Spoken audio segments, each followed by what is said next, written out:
This is your daily news update and a little stimulus update nugget. Let's get right into it. But as always, my videos are for everybody, including Social Security recipients, SSI, VA, RRB, low income, and no income. You're all included. Thanks so much for being here. Today is Friday, November 6th. If you're new here, welcome to the channel. Please be sure you're subscribed down below. Thank you so much. If you're returning, welcome back. Great to see you again. And if you haven't had a chance to check out my video that I released yesterday afternoon, you may want to check that one out, as you may enjoy it. I'm winking, kind of. Anyway, let's talk about the latest information that we have as of today, this morning, Friday, November 6th.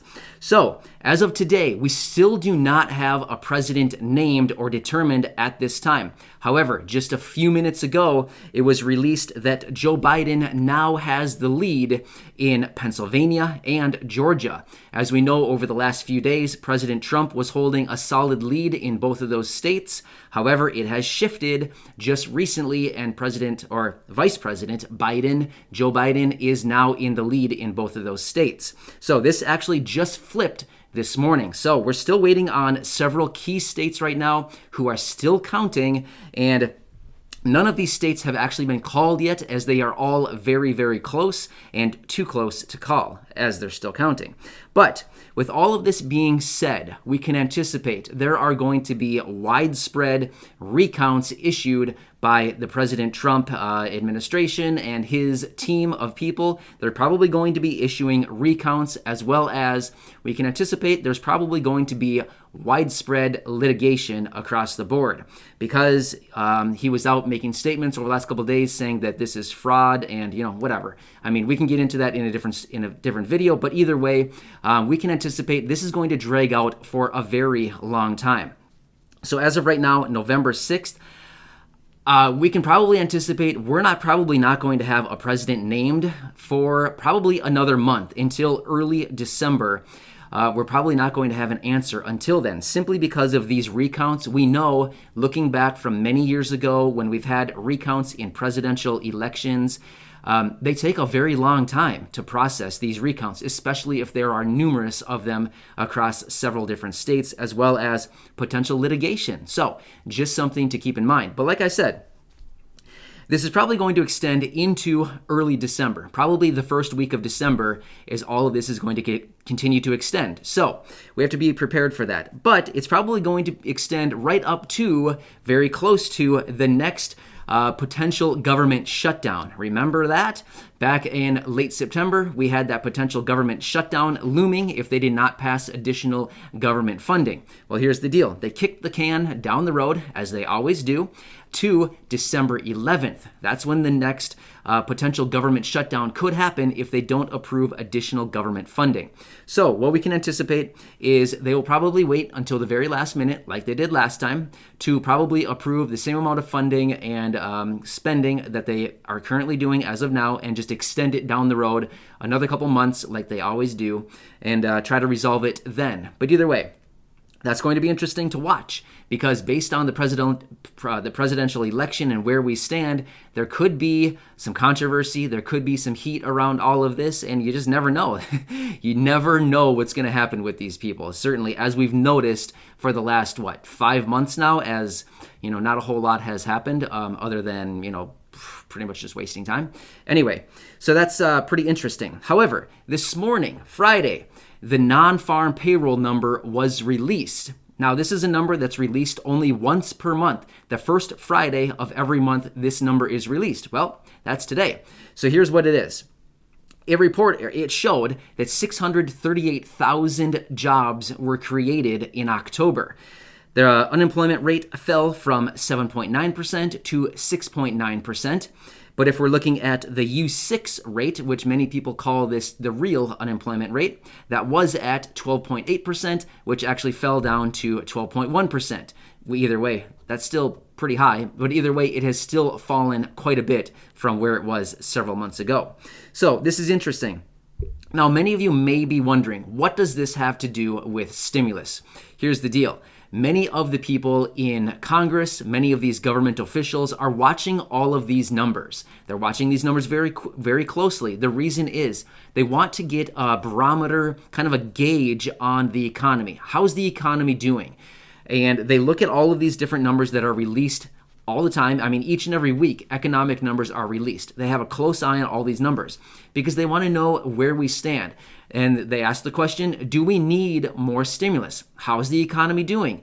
If we need more stimulus, should it be targeted? Should it be broad? Should it be comprehensive? How big do we need to go? Do we need to go really big and make it like an umbrella stimulus package and just cover everybody and everything?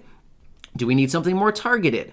How big do we need to go? How small can we go? So my point is, all of this is actually very important when it comes to stimulus.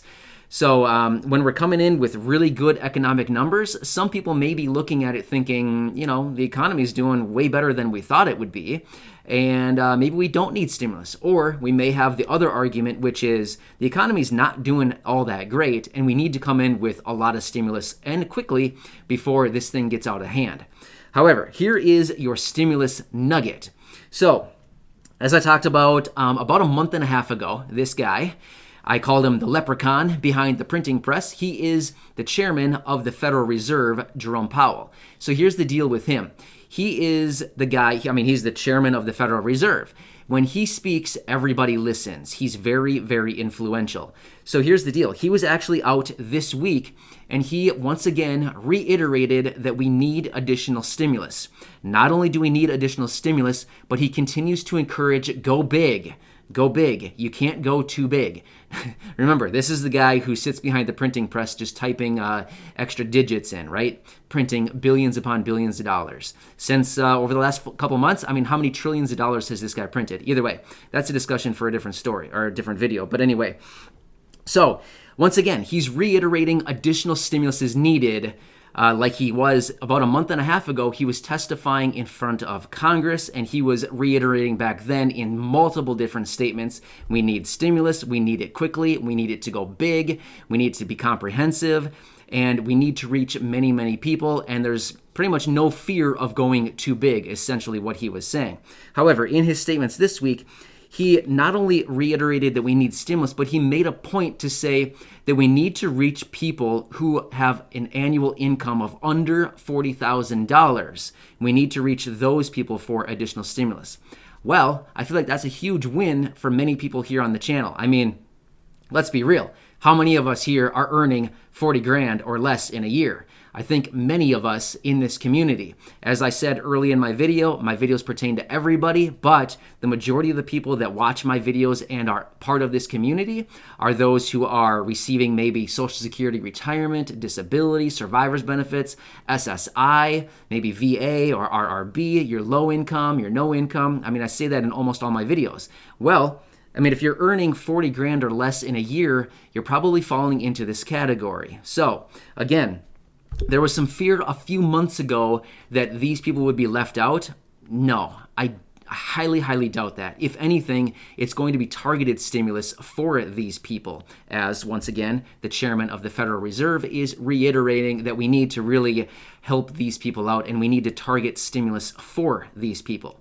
Now, again, I'm going to do more research on this today, and if I find a bunch of information that I find relevant to make a dedicated video about this, I will. But I'll kind of leave that up in the air right now. I'm not sure if I'm going to have enough content to really kind of solidify everything down into one dedicated video talking about this. But either way, I'll keep you posted. So, COVID cases, once again, are going absolutely nuts in this country. For the second day in a row, we're over 100,000. In fact, yesterday was nearly 120,000. We just surpassed 100,000 a couple days ago. Now we're pushing 120. I don't know if we should be proud or if we should just be embarrassed. Either way, it's interesting to look into the future. I know that they have been saying there's not going to be any more nationwide lockdowns. However, what happens when the hospital system starts to get overloaded? We're going to be forced to get into some type of lockdown situation again, right? But either way, I'll leave that up to the professionals.